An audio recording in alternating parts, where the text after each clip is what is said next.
In this video, we're going to be looking at the French regime's population and settlement. We're going to look at how Europeans came to North America and began settling the territory. We're also going to look at how the population of New France grew through natural growth. We're going to look at the land that they controlled and how they organized that land, and the effect of Europeans on the Amerindians or first occupants.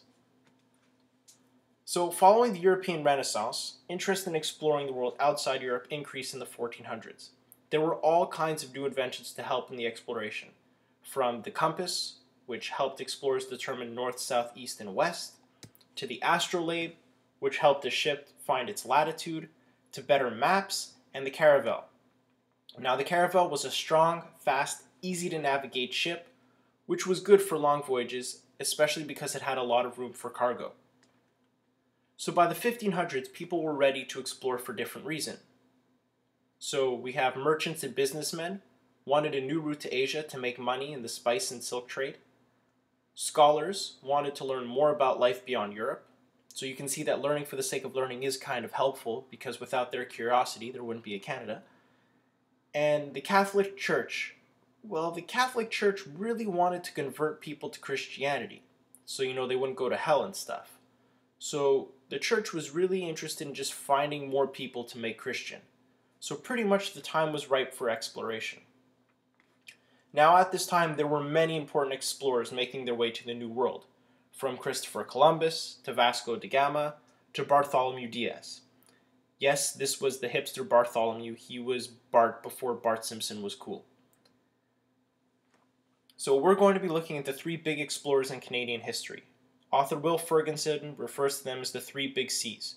So John Cabot, Jacques Cartier, and Samuel de Champlain. So this first picture we have here, this is John Cabot. And yes, he does look a lot like George R.R. Martin, the guy who wrote Game of Thrones. But in 1497, only 5 years after Columbus's voyage, John Cabot went looking for the Orient, and he found Newfoundland. Either way, he claimed Newfoundland and pretty much North America for England. And it worked out well, because there was a ton of codfish in the water, which was pretty much as good as money for him, and it ended up making him quite wealthy. So John Cabot starts off claiming the land for England. Then, in 1534, with his trip paid for by King Francis I of France, Jacques Cartier began his voyage. He went on two more afterwards, one in 1535 and one in 1541. Now, the king expected him to do a couple of things. The king wanted Jacques Cartier to find a route to Asia, bring back cool swag that was worth a lot of money, set up a colony, and set up the framework for Christianity. Did Jacques Cartier do these things? Not really. He wasn't able to find a route to Asia, but he did find a ton of gold. But it turned out to be fake.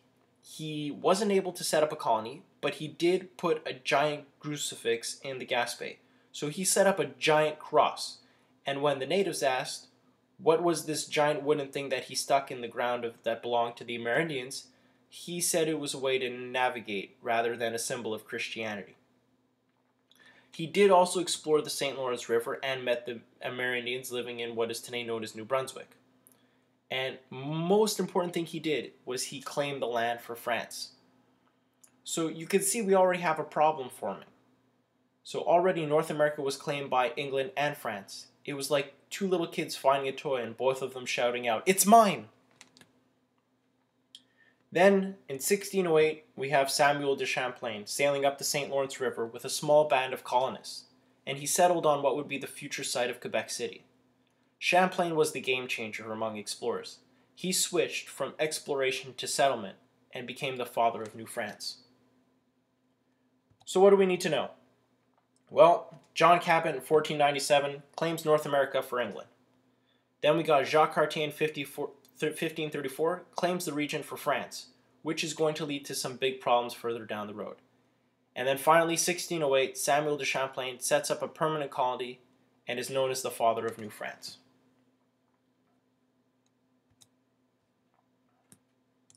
So in 1663, there were only about 3,000 men and natives living in the St. Lawrence Valley.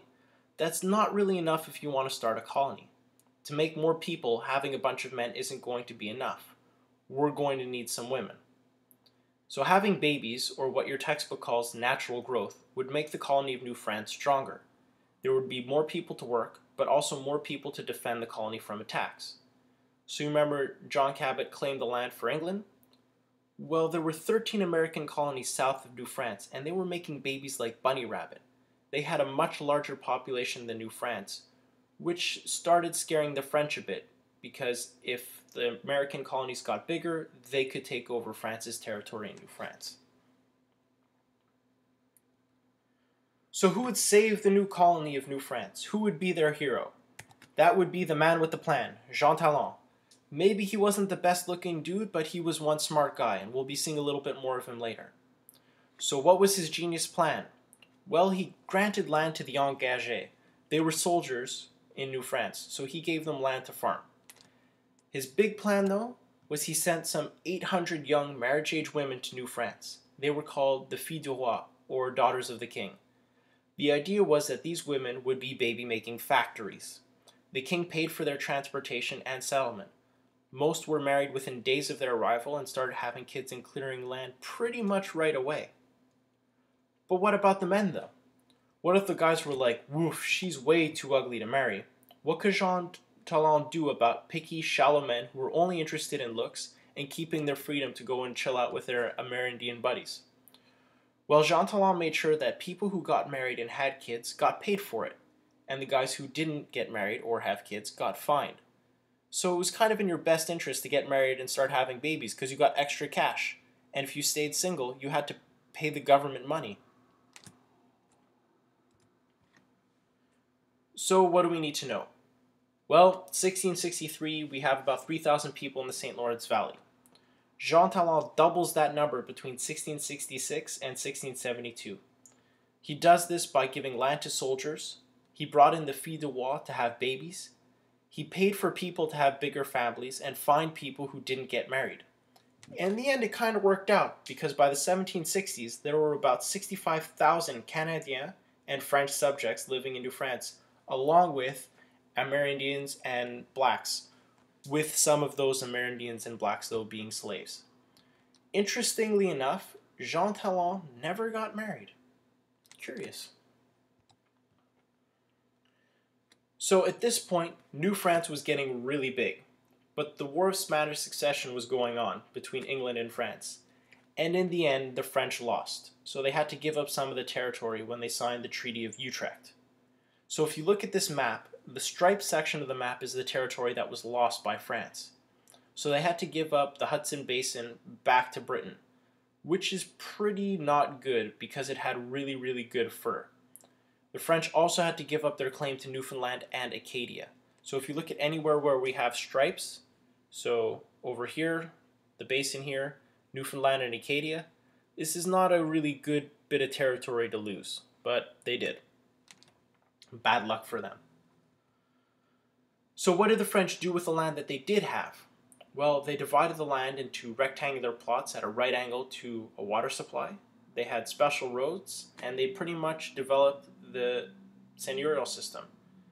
Now, this land belonged to either soldiers, noblemen, merchants, or parish corporations. And all a parish corporation is a church. So if you look at the picture here, you have the Chemin de Roi, which is the main road, or the King's Road. Now, the seigneur had a couple of jobs. He had to build a big house for himself, so we have the Domaine de Seigneur. He had to build a windmill or some kind of mill for grinding grain, so over here we have the moulin. And he also had to build the church, and you can see right here we got the little cross over there, and he had to build the church. Now, the land was divided in these strips that these guys named censitaires would farm. So the censive is the land that the censitaires would farm. So this is pretty much how the seigneur, like the seigniorial system was set up. Now, the censitaire was a farmer who was given land to farm by the seigneur or the lord. He did not own the land, but farmed it and lived on it, and he passed the land on to his kids. So it's kind of like a lease. He had to pay the seigneur by giving him a portion of whatever he harvested. So if you look here, we have the seigneur is sitting down in his chair. The censitaire is bringing some of the stuff that he farmed to sort of show his respect to the seigneur who gave him this land to farm.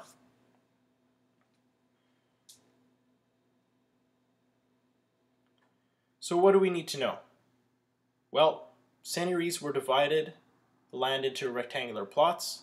The seigneur owned the land, the censitaire farmed the land, and he had to give the seigneur a portion of his harvest.